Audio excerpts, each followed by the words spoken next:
And so I feel very passionate about continuing to do that work. It's evolving in that way, holding space for women to help them dream for themselves to create the life they want. So if they're at the place in mid-career saying, this isn't what I want, or is this all that there is, right? I feel called to do more or bigger Mhm. things. Mhm. Then having those conversations with them, and coaching is such a powerful tool. I think therapy and coaching both have their places, but coaching really assumes that a person is whole and perfect as they are, and that they have the tools internally that they need to make their next move or their next decision. Mm. And I love being that container for people to envision what's possible when they feel so incredibly stuck where they are, that they say, there is no way. I have to be in this job. I have to work this way.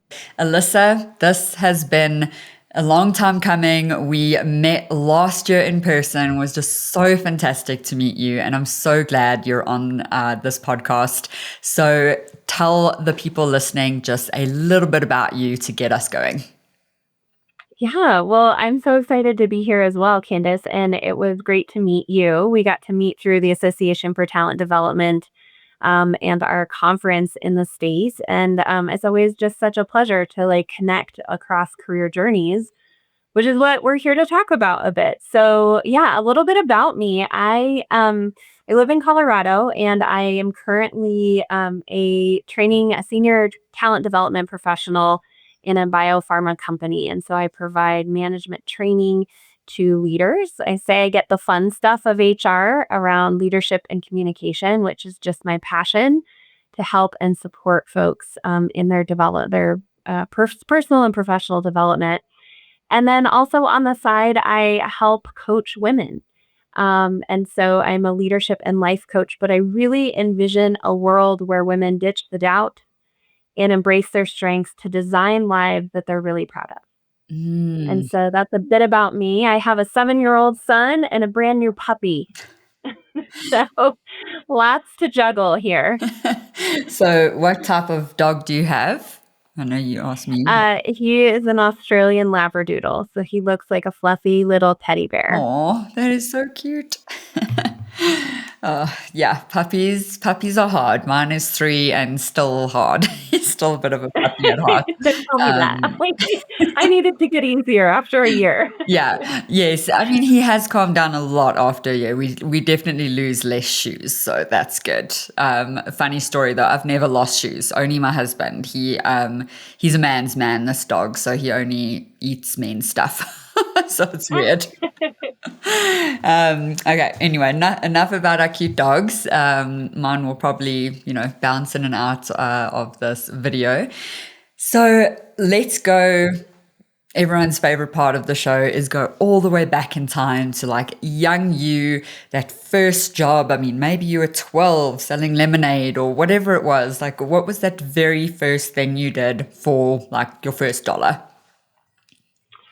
Gosh, my very, very first dollar, I think a friend and I made friendship bracelets. And that was where we would, in the summers, learn how to make new bracelets from camp counselors and then go home and try to sell them.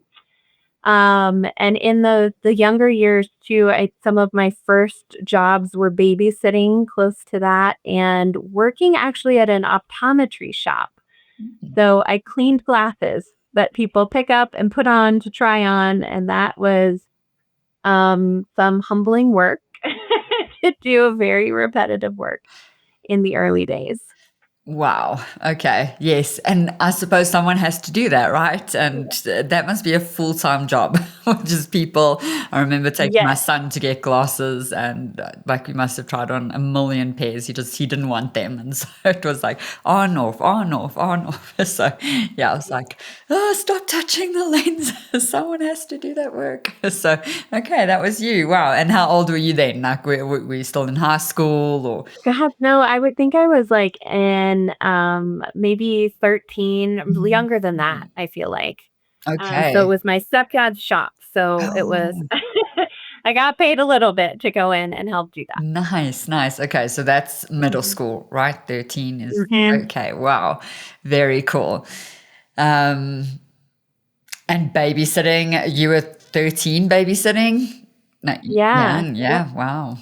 Yep. And I've had moments recently where now I hire the babysitters, but I would go into the homes and wonder, like, I wonder what they where they go for their date nights, and look at this home and these adults, they seem so old, and I had this realization, I'm like, "Oh, now I'm the adult hiring the babysitters here, doing this in return," and, of course, the older I get, the younger they feel, so, we had an 8th grader, and I thought, "You're really old enough to do this," but I was babysitting around that time too, so Yes. Wow. Yeah. I need babysitters in this town. We don't have many. Yeah. So that's something everyone needs, I think. So good for you. Going on dates. I like it. With your 7-year-old. So, okay. Middle school, did you do anything during high school or did you just, I was yeah, high school, I was really focused on academics during that time, so I was involved in a lot, and my next job was in college, so I actually worked for the outdoor program, over at CU Boulder, and I was setting rock climbing routes and leading people on snowshoeing trips and backpacking trips. So any new incoming first year students to the college, we they could sign up and kind of get to know each other on a couple day or week backpacking trip. And that was one of the best jobs ever. I loved it. I fell into that job, not fell into it. I sought it out, but it kind of led me down that path because in high school, I had the opportunity to go backpacking for a whole month with Outward Bound, and I fell in love with the outdoors. Before that, we had just done car camping, and so I tell people when we went on that backpacking trip, I fell over backwards with the 70-pound pack. So I went from falling over backwards to learning how to hike long distances to leading trips and leading other people on them. But just such a skill building time and job that we were entrusted to plan the trips as well. I mean, obviously with oversight, but we got to think through all the pieces where we were going, book sites, get permits, make sure we had all the gear, train these new students, and then also, that leadership component was there, for a lot throughout a lot of threads in my life. But I really got to start doing that with students to help bring them together and kind of support their first connections at the university. So it was a job I really loved doing for sure. wow, that's my first thought was that is so Colorado, but I absolutely love it. It's like I'm just thinking, oh, my kids should do that. That is like wonderful. I love that. I love that, like that as a way to get entrenched like into your new environments. Yeah, that is absolutely very cool. So I love that you did that. Yeah, I was just thinking like, man, I wish I was there, like in your group, learning how to hike and meet new people that way. That's very cool. So that was college. What did you study? I don't actually know. Yeah, I studied women and gender studies and got a leadership minor at the college. And that all came about really, again, because of my service and involvement in different things. I actually went on a service trip during spring break. It's called Alternative Spring Breaks, and they happen and are organized at different colleges across the U.S. And so one of the women was in this major called Women and Gender Studies, but I loved everything she was talking about. And it sort of spurred the work that I do now with women, but thinking about and understanding the mental load and pay disparity and what women really go through in the workplace. I loved every minute of it. And so I signed up just based on this one student I had met and her talking about it on the service trips. But that service trip then led to in college, I had a couple of different jobs, but I also worked for the Volunteer Resource Center. So again, there was this theme of helping organize people and leadership opportunities and times to give back. And then also worked for a student leadership program. And so I've been thinking about and leading values and team exercises and strategic planning and facilitating since college, but it's sort of sparked my love for doing it later on in life. Mm. Yeah, and I was just thinking sometimes that it's all what am I saying? It's all that it takes is like meeting that one person to spark that. So that's like exactly how I got into my fields. That one person that I was like, wow, this is cool. So yes, sometimes one interaction, one conversation can just lead you on your life's path, which is very cool. All right. Now you alluded to the leadership that it took to within college, like leading those groups, hiking, and all of that. You've got to tell me a story there. Like, did some, Oh my God. lady arrive in high heels? Or I don't know. Just tell me any story that you can remember. Um, one of the trips we led, I think so there was we were hiking with a group. So we went to go do a night hike and went to go look at the full moon. And it was beautiful and it was fun, but also a little terrifying hiking kind of in the dark. And on the way back, my co-leader had grown up with wilderness skills his entire life. So he was very skilled in being out in nature. He had done a lot of hunting. He knew a lot about animals. I did not. On the other hand, I prefer to avoid them in the wild.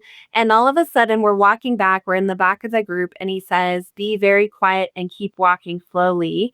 I'm going to hang back a few paces. There's a cougar following us. Don't yell or say anything. Don't make any sudden movements." And I'm like, "What? Like, how do you not make any sudden movements?" And so I just said, "Okay, I'm going to pretend it's not there. Let's just keep going. Let's go. Let's go." So I said something, I think, to the students like, "Hey, let's be a little quieter. Some people are sleeping at night, not to alarm them." But sure enough, there were glowing eyes following us in the back and kind of being stalked. We made it back perfectly fine. But I thought, maybe I'm not gonna be an outdoor guide forever, that I like some aspects of the outdoors. So, a little nerve-wracking, but kind of a memory I always think about from those trips. Yeah. Whoa. Yeah, I think even my heart is racing right now. That is terrifying. Okay, so more the animals than the people. Yes, no, students were great. They all, I think at some level had been camping or done something to attract them right before Mhm. they kinda knew what they were getting into. Yeah, yeah. Yeah, but some of the funny ups and downs of, packing a van for a big group or what we might encounter out in the wild. Yeah, yeah. All right. So now let's move on to after college. I know you've, briefly gone into that, but yeah, take us through. So you qualified, what came next? Yeah.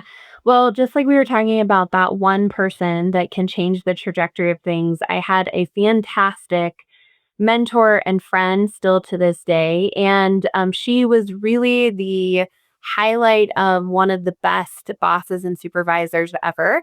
I joke with her to say, "You've ruined the rest," because the bar you set is just so high for who you are as a person. Like her values she really embodied. And she was a fantastic student affairs professional.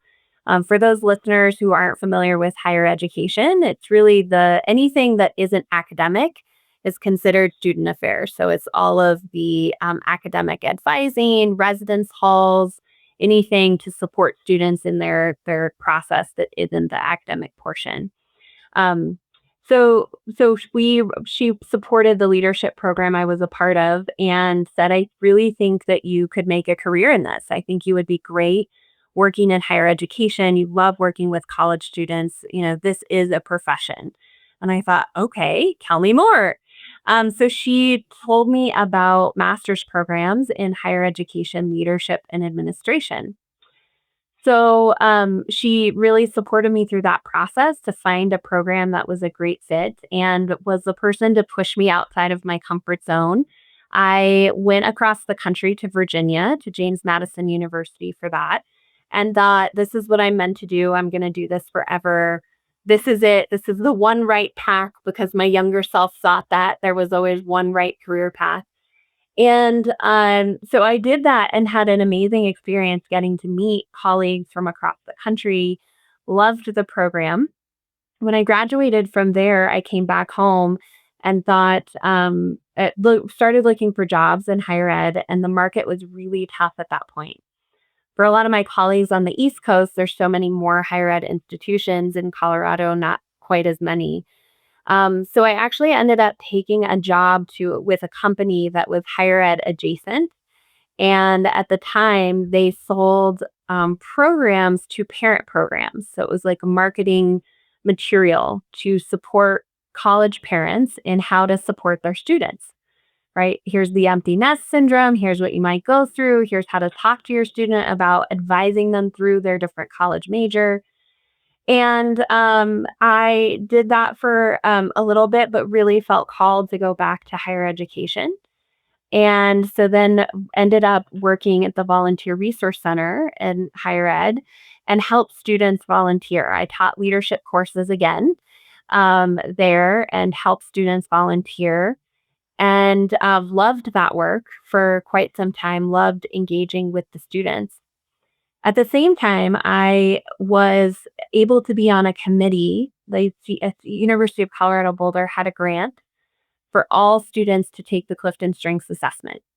And so staff and faculty started saying, hey, we need to be able to talk to our students about this assessment. They're asking about it. How do we use it, leverage it? And so luckily, I got trained as a CliftonStrengths coach back then and got to train over 400 staff and faculty in the language of CliftonStrengths to help support our students. That's really where I say my love of talent development developed, that I became more aware of what that was. As I was working with faculty and staff, I thought, wow, this is very different than working with students. And although I loved it, they kept staying the same age each year. I kept getting older. And I loved the diversity of thought of adult learners, of where they were coming in, um, and the different perspectives that they brought when we got to train them. And so through that, I made a leap from working in the student service side of things and worked in HR. There was a position that came open as a leadership trainer. And so I got to do that for 4 years and be trained in crucial conversations and Franklin Covey courses, have done all of them.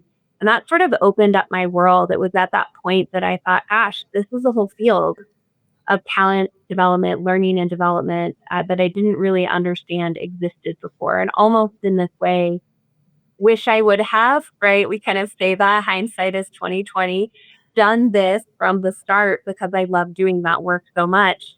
But of course, all of the different pieces, right, give you insight as you grow and learn across your career to get you to where you want to be. And so the last part of that that's brought me up to today is that uh, there was it was pretty stable in the organization there at CU, not a lot of growth or movement at that point. And I thought, hey, I'm ready for more. I've been doing training, but I want to impact a larger group, right, in learning and development. And I want to do it in this leadership space.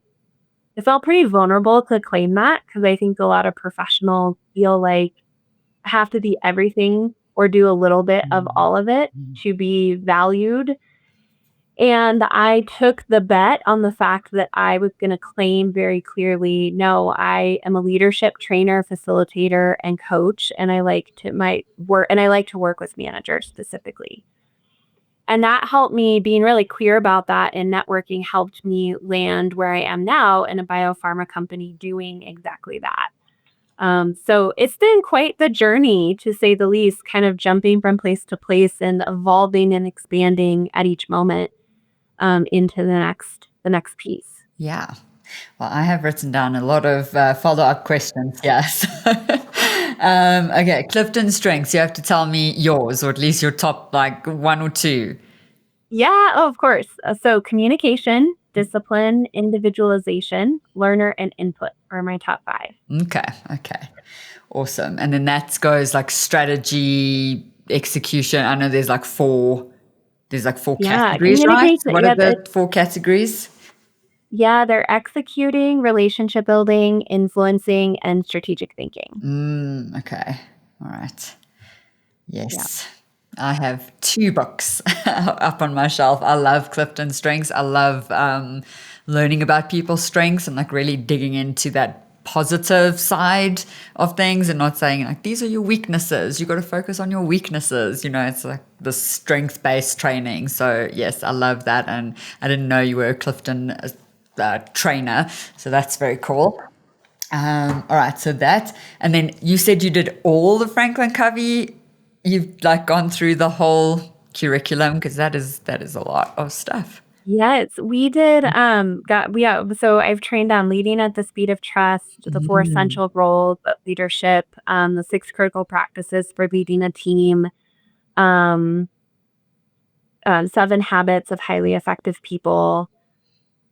So those are some of the major ones. yeah. I was just trained and did navigating difficult conversations, so they have a Mm, 2-hour training that they just created and rolled out recently. So yeah, it's a lot of curriculum, and I mhm, felt mhm. when I first started that job, if there's any facilitators listening out there, just a huge amount of imposter syndrome of thinking, how can I memorize or learn all of this content, right? But with practice and the right support, it's possible to learn those different things. And now it feels like second nature to be able to deliver those. So Yeah.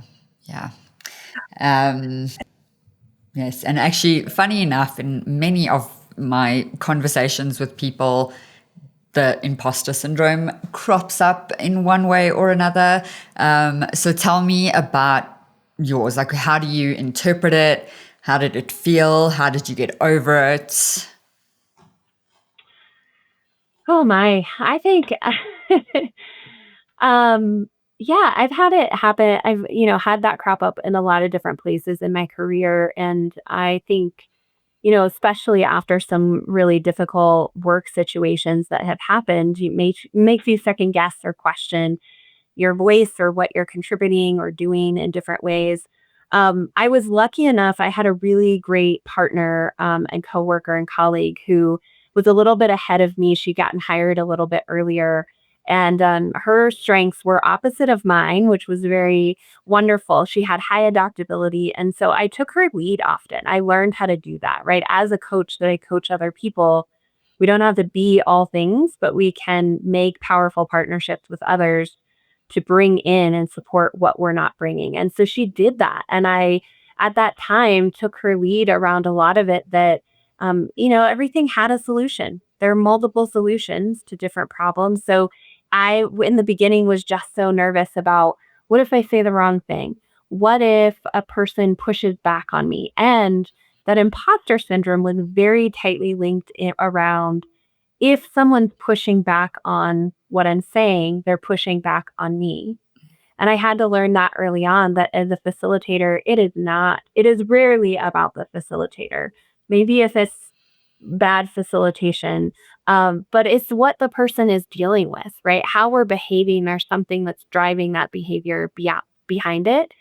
And so being really front and center to facilitate these trainings has given me this window into behavior of people and to get curious about them.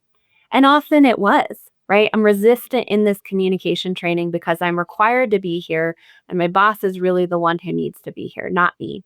And I'm mad about it. So now I'm being the difficult, challenging, right person in the room.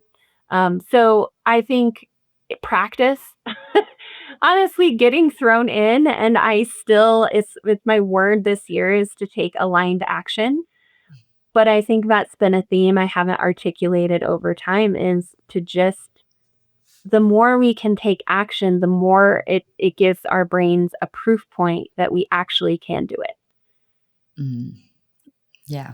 So I'm working on, yeah, continuing to take that. So I think that action helped me get over that imposter syndrome a little bit in facilitating and just having that really supportive partner to leverage the opposite of the strengths of like, okay, here is a moment I don't know.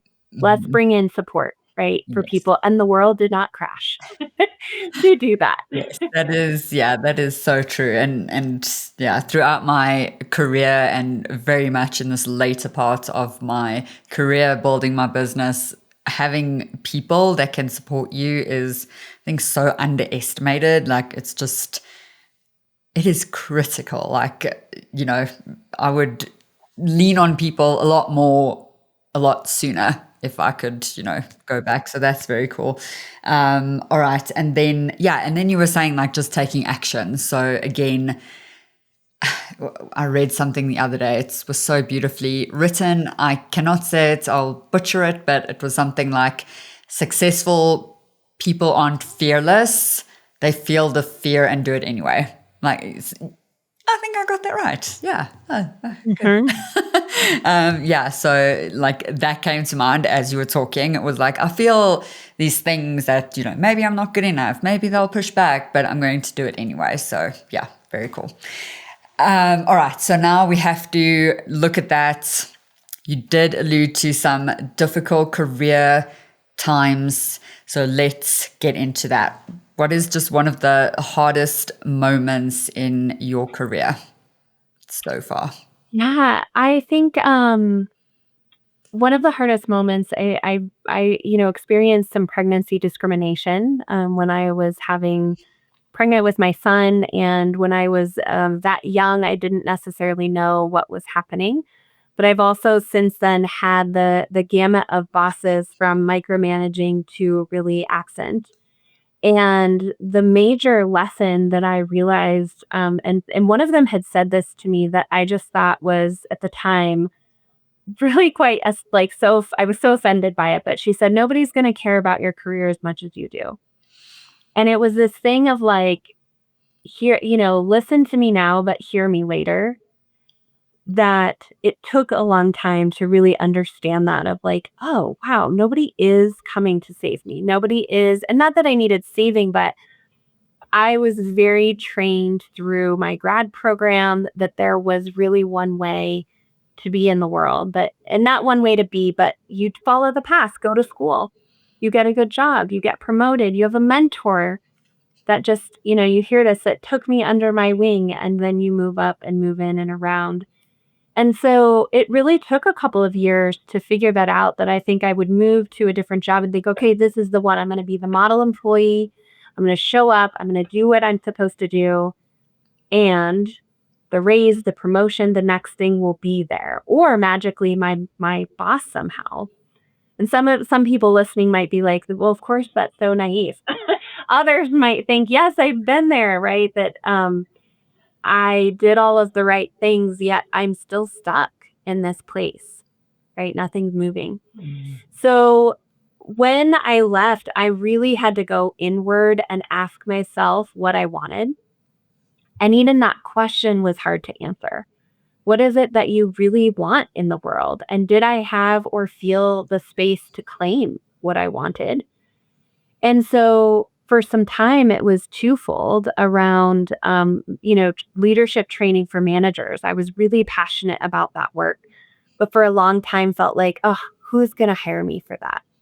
There's not enough face in the field, right? All these limiting beliefs that can hold us back. And I had to get clear about what my purpose and vision was for what I wanted, which then made it easier for other people to see how I could fit into the work that they were doing. So when I was able to claim that and own that, then doors started opening up of like, oh yeah, Alyssa does that. She is a facilitator and trainer for managers in leadership training. That's what she does. Yes. Right. Yes.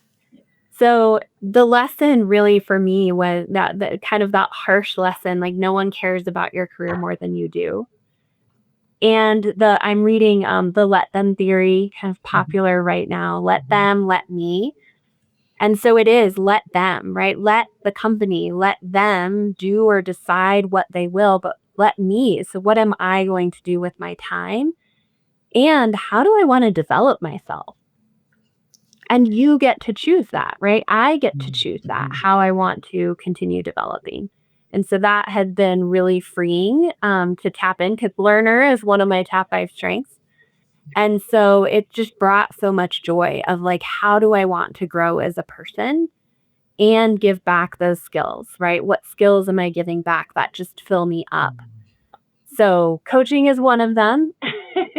That's the pivot in all of this, the leadership training that I do with managers. My second favorite part beyond training and facilitating is to coach people because they get the training, they get the skills, and then it's, well, now what? Right? What is my problem that I really have that is specific and nuanced? Mhm. And how do I take those skills and actually have a bit of my behavior change as a leader or as a manager? And so I've been coaching for quite some time using that Clifton Strengths model, but wanted to really deepen my coaching skills. And so this last year, I went to Spain with the Awaken Coach Institute and did a 2-week intensive and like over 100 hours of education. But I just passed my ICS certification in January. So I'm really excited about that. Yeah, that's Um, amazing. yeah, Congratulations. thanks. Okay, again, a few things I'm writing down here. Sorry. It's all good. That's how it goes. So I do want to understand. You mentioned pregnancy discrimination, and I think a lot of people go through that, but at the time they don't know. So yeah, like I went on maternity leave. I came back and they moved me into a different position. So like that's one example. At the time, I was like, "Ooh, I'm getting this other position," but it wasn't that. So, what was your experience? Because and again, like when you're living it, you don't necessarily see it, and then looking back, you're like, "I should have advocated for myself." That was not right. So, what was your experience? Like, tell us the detail without telling us the person or the company. Yeah, there were certain statements that were said of like when I came back to work, I think I had asked a question about something and there were statements like, "Well, when is your mom brain going to be back on track?" Or "How long do you have to do breastfeeding for?" That's disgusting. Um Yes, or, "Why did you have children?" They take up resources. So I mean, very pointed things, right, that were challenging. And then there were some other micromanaging behaviors around that situation. So and it can be hard, right, for anyone who is going through it or who is worried about it. It's a very big decision because there's a lot of data out there around how much women take a hit, not only for taking maternity leave in their career progression, but for leaving the workforce altogether. And that's not a bad thing. I'm all for whatever anyone wants to choose, but I really want women to feel supported in their choice that they're making. And I know many women who decide, yeah, working isn't for me, my family's the priority. But for women who really want to stay in the workforce to understand how much of a salary hit they can potentially take. And a lot of bias falls into this too. There's a presence bias, right? Being in or being out for how much you're out of the workplace.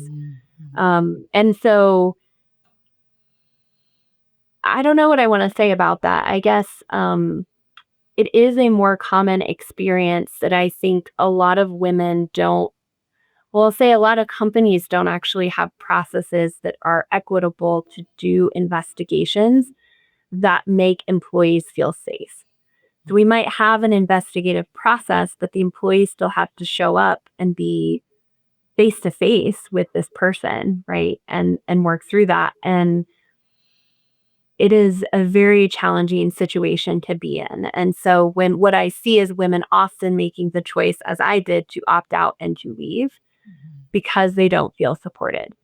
Um, Mm. yeah, I'll pause there and see if you have questions.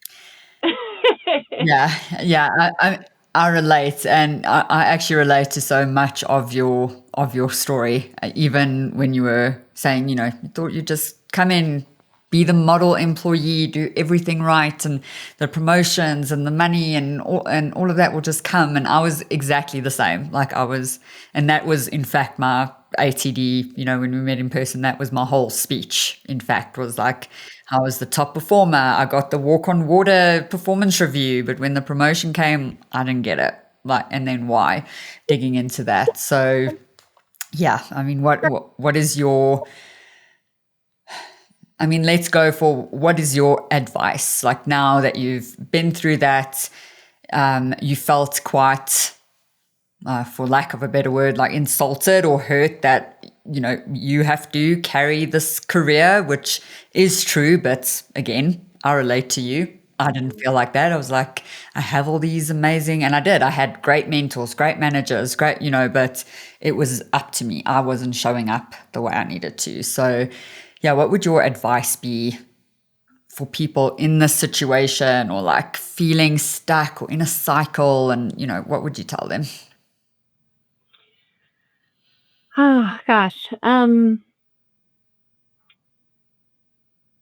I mean, the first thing, if you think that things are happening to you, you are not crazy. It is true. What you feel in your body, the feelings you have are valid through any difficult situation that you're going through. And I think our workplaces can be good in some instances at gaslighting us to think that it is our fault, that we need to work harder, work more, say or do all the right things to fit in. And there's a bit of that, right? There's skills that we need to bring into the workplace.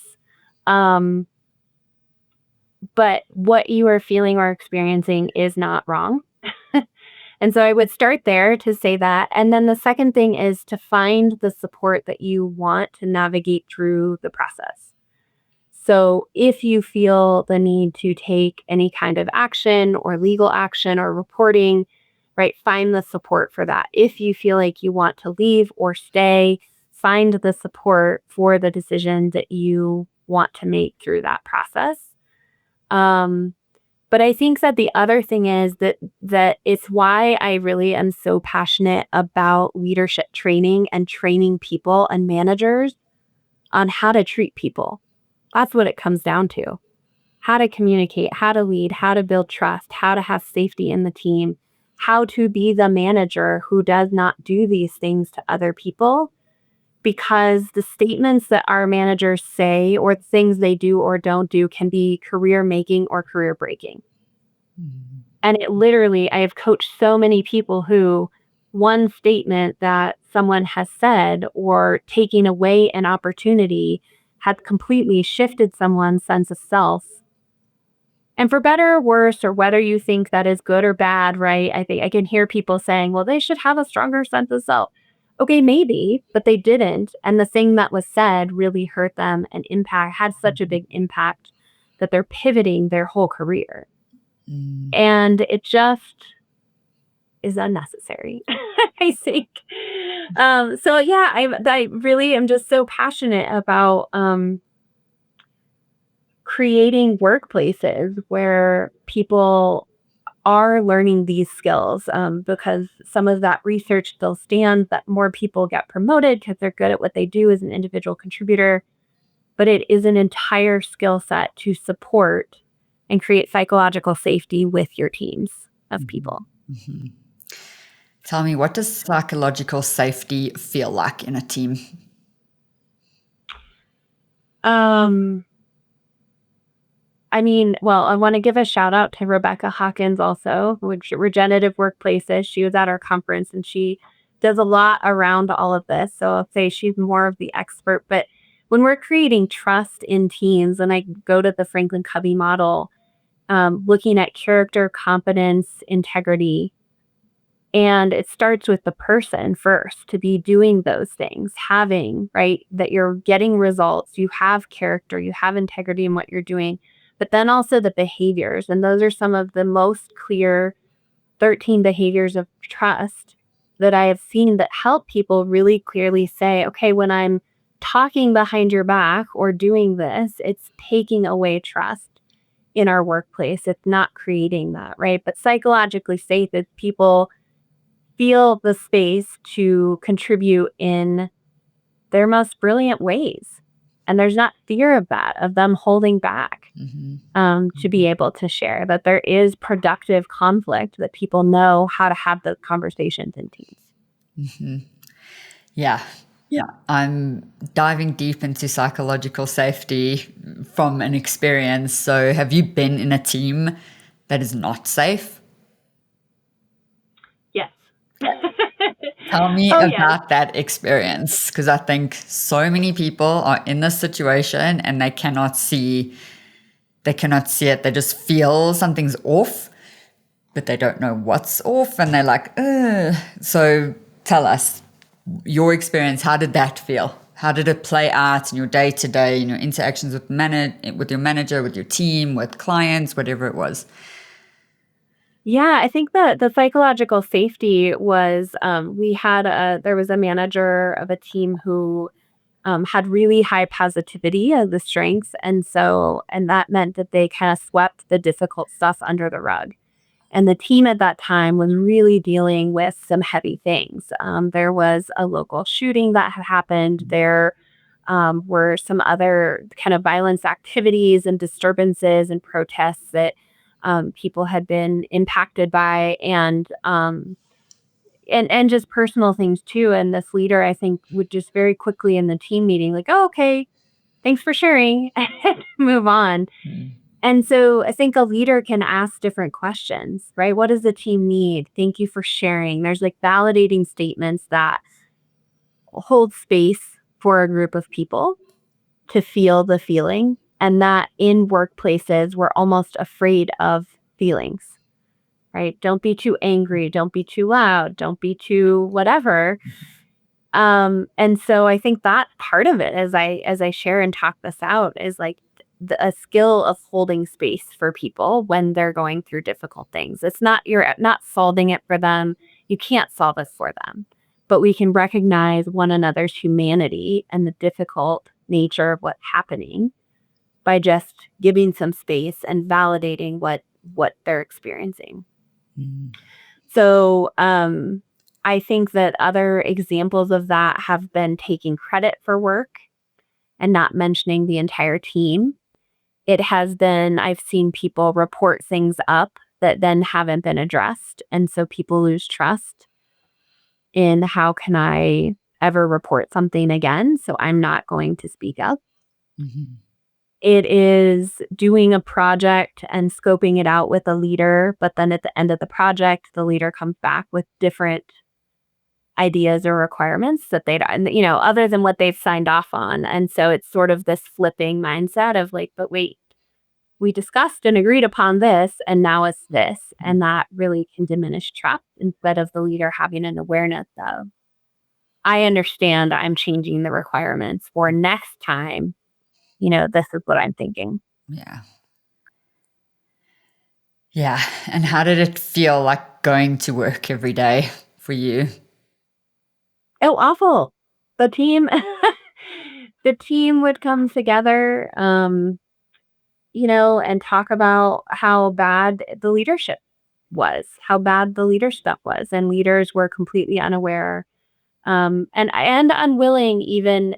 And so I will say, there were conversations that were had, but unavailable or unaware or unwilling to put action to the feedback. Mm. And that is something else that I train and talk to leaders about is not only do you need to regularly be asking for feedback, but you also need to be responding to or doing something with, right? Acknowledging the feedback because that can be one of the biggest trust diminishers Yeah. on teams. Hmm. Yeah, that is absolutely huge. If your team gives you some feedback, that's already a great step. But if you do nothing, then it's just going to stop. So yeah, absolutely. Yes, I've certainly been in a situation where I could not give my manager any feedback. That was a no. So I know how that feels. It's very hard. So yeah, it can, and it's funny. It's like you think it's just feedback, but it ripples into every single interaction, like every thought, every project, every piece of work you deliver. You're like, ooh, you can't Mhm. speak. It's tough. I want to dig into your brain now, based on your experience. Why? And you've mentioned it a lot of times, and it's a question you might not even easily be able to answer, because I know I've struggled answering the same question. Why do you love what you do so much? Um, Gosh, I love doing what I do, and I think more so is when you ask that question, I think about the facilitation, training, and coaching. And for me, it is about moving people. It's exactly what I said really in the beginning, that I want to help people design life they love. And that was born out of that same place of nobody cares about your career as much as you do. And when I started to explore that and open up more to it, it's like, wow, look at all the possibility that's out there. Look at all the amazing things that I can learn. Look at how I can take these things I'm learning and impact and support other people. And what was I forgot the question. Why do you love Why what do you I do? do I what I mean, and do? you're answering. Yes, why do I do what I Yeah, do? And yes. so, Why do you love it so much? Because I can just yeah, see your and so I passion. just And I'd also love to bring in this, what you mentioned right in the beginning of like, as we opened in your intro, you said you'd love to help women ditch the doubts. What does that mean to you? Yeah, so doing what I mean, in this facilitation and teaching, like, one, I just think there are so many skills that people don't know. And I'm immersed in this world in the learning and development, talent development, right? I get so much information about it. I always think like, God, people don't know about emotional intelligence or they haven't heard about psychological safety. Like, why not? And it's motivation to keep going because people don't know. There are so many people in the world that these skills can help them. And so born out are really terrible work experiences. I want to make work better for people. And I think we do that one person at a time or in classes to introduce different skills to them first, but then to have interventions that help make learning stick. And that for me is where the coaching really comes into play because people can then process. This is like a lot of coaching jargon, but there's the 6 levels of listening and they can start to process, okay, what are my behaviors at the top? What am I doing? What's the environment? But then what are my values around it? What are my beliefs? What is my identity around this? And then ultimately, what is their purpose? And when I work with managers, right, some of them get to that place and they're like, "Yeah, I don't actually like this," or wanna be doing it. Yeah. And how fulfilling for them to have the freedom to make a different choice and to see the possibility that is present. And so with women, this stems from my women and gender studies major and time in college. I've been in these professional work environments and settings, and as a mom, I have started to connect with more women and parents um, who are all struggling with similar things, and nobody's talking to each other. And there's a lot of research out there right now about the loneliness, right, as this Mhm. major issue. Yeah. And I still think that women are dealing with that. They are holding the weight of the world, not only what is happening in our world, but their families, the schedule, creating the magic for their family, scheduling the birthday invites, making sure all of the dates are on the calendar correctly, and trying to like think about themselves, right? But that's the thing that falls off last. And they are very isolated in that experience. And so I feel very passionate about continuing to do that work. I'm not, it's evolving in that way, but letting holding space for women to help them dream for themselves to create the life they want. So if they're at the place in mid-career saying, "This isn't what I want. I've done is this all that there is?" Right? I feel called to do more or bigger Mhm. things. Mhm. Then having those conversations with them, and coaching is such a powerful tool. I think therapy and coaching both have their places, but coaching really assumes that a person is whole and perfect as they are and that they have the tools internally that they need to make their next move or their next decision. Mm. And I love being that container for people to envision what's possible when they feel so incredibly stuck where they are that they say, "There is no way. I have to be in this job. I have to work this way." Mhm. So that power of possibility is really what it's about for me in helping women think bigger for themselves, really anybody, and managers too, but to think bigger than what they ever dreamed was possible. I honestly feel like we could speak about this for another hour because this is so important. Like everything you're saying, I'm just nodding and feeling like, yes, even this like ditch the doubt. Like, how much doubt do we have in ourselves every day, all the time? I've done like 2 years of work on this just to ditch the doubt in myself. Like, why me? Who am I? All of that. So yeah, literally we could speak for another hour, but let's wrap up and go all the way back in time again to young you. What would you thank yourself for doing then that set you up for now? Mm, gosh, I love this question so much. And the first thing that comes to mind, and this may be helpful for listeners, but when I coach people, one of the activities I do, and you could do this for yourself in a visualization, is meeting your older, wiser self. And what you do is you close your eyes and you ground yourself and you breathe in and you go on a journey through, it could be the wandering woods and a path. And you walk up to this beautiful cabin or house or building, wherever it might be. And there's a beautiful porch outside with your older, wiser self who is calm and peaceful and helpful and all knowing, and who has gotten to witness the fullness and richness of everything that you have done in your life. And you go up and you sit next to your older, wiser self in the chair, and your older, wiser self has a gift for you. And to anyone listening who might be doing this, that could be completely different. And your older, wiser self gives you that gift, and you take it and hold it close to your heart, and you thank your older, wiser self, and you walk back down the path. And it is so beautiful to hear what that older, wiser self gives you. So I run through that quickly only to say that I do it often and I visit my older, wiser self. And when I first did this, she laughed at me with twinkling eyes and said, "You are going to be just fine. You are okay. Everything is going to turn out okay. Don't worry so much." So I'm going a little forward in time, but I look at my younger self and I give myself that same advice of like, it was hard, but the challenge is the journey.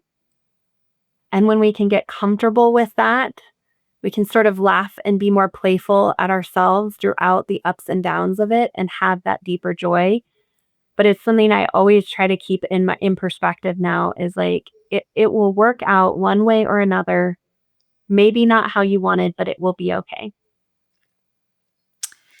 Oh, I love that so much. I have also done that, and that older self can make my current self cry a lot. So yeah, I love that. It's a powerful like meditation. It's wonderful. Thank you so much for sharing that. Okay, Yeah, you're welcome. final. Yes, yeah. So I don't need your LinkedIn links or anything like that, but how can people work with you? People have been listening and think, oh, I need this coaching in my life. How do they get hold of you? What can they expect? Yeah, absolutely. So my website is willetcoaching.com. So they can go there and reach out to me, or they can send an email at alyssa@willetcoaching.com. You can always connect with me on LinkedIn. Happy to do that. I love connecting with other talent development professionals, love staying in the conversation around what's happening there. And around this coaching work specifically, because that's what I'm offering is anyone who is listening and thinking about, I really work with women, as you mentioned, to ditch this doubt, but also women who are feeling stuck in this place of, I'm just not sure where to go. So maybe you are mid career, you might be a stay at home mom looking to transition back into the career work world, and you're not sure where to go or what's next or how. This is almost like an adult personal development. I offer a 6-week coaching course for women where we talk about your values, limiting beliefs, what's holding you back, and what you really want for your life to start helping you design what you want. So you can work with me one on one, or I offer that group coaching program for women, and all those details are on my website. Fantastic. It has been such an amazing hour that has whooshed past. So thank you so much. It's been an absolute joy. Again, we've met in person, but I just get to know you so much deeper, and I feel absolutely privileged. So thank you so much. Yeah, thanks, Candace. I want to interview you next time now. Sure, I'm not sure if I'm good on the other side, but we'll see. Thank you so much. Awesome. Yeah, thanks, Bye. Candace. Bye.